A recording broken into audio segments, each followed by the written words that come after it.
Hi everyone, Colleen here, and welcome back to Got Balls. I want to thank you for watching my videos, and remember to hit the subscribe button so you will get updates on my upcoming videos as I go through my journey with bulbar onset ALS. Now, because of the ALS in my bulbar region, I experience muscle weakness, which affects my speaking, my chewing, my swallowing, and my breathing. Because of this, I also eat much more slowly. It takes a really long time for me to finish my meal. And before I even get anywhere close to finishing my meal, often loses its temperature. And when this happens, the food's not the right temperature, it is unappealing to me. And I don't want to eat it anymore. I lose my appetite when my food loses its temperature. So this week, I thought it would be a good idea to share with you the different things I do in keeping it hot. So, about 10 to 12 years ago, I took a food safety class and basically teaches people how to keep hot food hot and cold food cold. I've been a real stickler about this since I took that class. And even now, it's even more important because taking so long to eat, I lose my appetite for the food when it loses its temperature. When we're cooking the food, we heat it up to a temperature about 160, 170, depending on what we're cooking.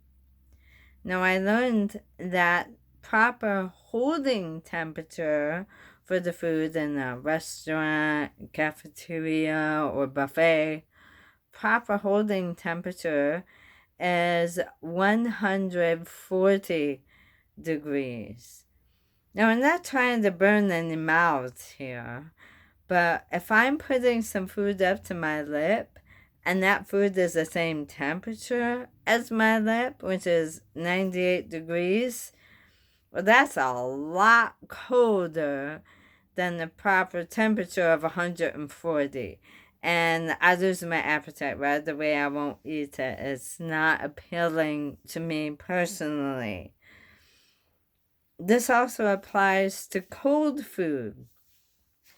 If the cold food has been sitting out so long that it's room temperature, I also find that unappealing as well. Things like yogurt at room temperature, potato salad, anything with mayo in it, even cheesecake. If it has gotten warm enough to be room temperature, I'm not interested in it, and I won't eat it because I do not want to have a sore tummy when food is not at its proper temperature. That can happen because bacteria and stuff grows on the food at that point. But again, it becomes unappealing. So, not interested in eating that, not interested in having upset tummy. Keeping focused today, we're going to talk about the things that I do in keeping it hot. Now, the first thing is all about location. Nothing ruins my appetite quicker than being in the wake of a ceiling fan or an air conditioning vent. I know I'm not going to get very far into my meal when it would be losing its temperature. If I'm sitting at a table and I feel a cold breeze on my face or my hands at the table, I do not want to sit there because I know I'm not going to be able to finish my meal before it gets too cold. And I want to at least be able to have enough bites of it to get my calories in for the day. Another thing about location, I do not want to be in a walking path. It might seem strange, but when people walk by my table, they do actually create a breeze, which also makes my food cool down too quickly. And I'm not interested in being in the walkway either. When I go to a buffet, proper holding temperature in the buffet trays, that food should be at 140 degrees. At the buffet, I actually grab 2 plates. Sometimes I get dirty looks, but I want to be able to enjoy my food without getting tummy ache or whatnot. What I do with the 2 plates, I put my food on one plate and I use the other plate to cover my food so that hopefully it stays warm enough to make it back to the table and stay warm enough for me to eat enough of it. Another thing I do when I'm at a restaurant, I will order an extra napkin. And I will place the napkin over my food to help keep it warm while I'm eating. And I'll just eat out of a corner here and kind of work my way across my plate. Just another way to help keep it hot. Now at home, I sit near a microwave. And as my food loses its warm temperature, I reheat my food. Now, lately, I've been stopping and reheating my food about 2 or 3 times during dinner. And that's not only disruptive, but it's also frustrating. So I decided to get a little creative. I got myself a couple things. One thing I got is this cute little lunch warmer. Now, it has this, see my hair comes out. I put the food in there. This is really good for soups, stews, casseroles, leftovers. I'm still experimenting with this thing here, but I can put some leftovers in overnight, and in the morning I can put it in the heating unit.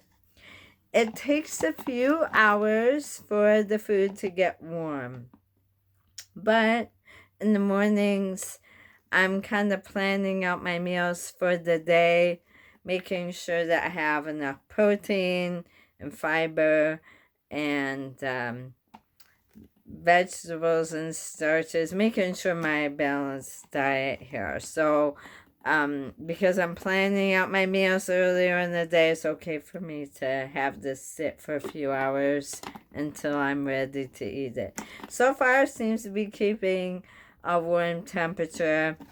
I can keep you updated. If you're curious, just leave a comment.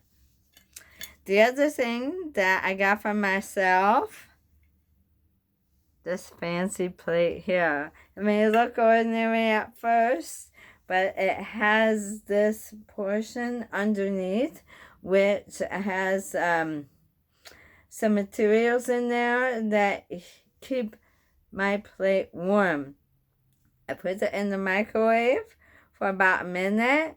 It heats up the materials that are inside here and keeps the middle on my plate warm.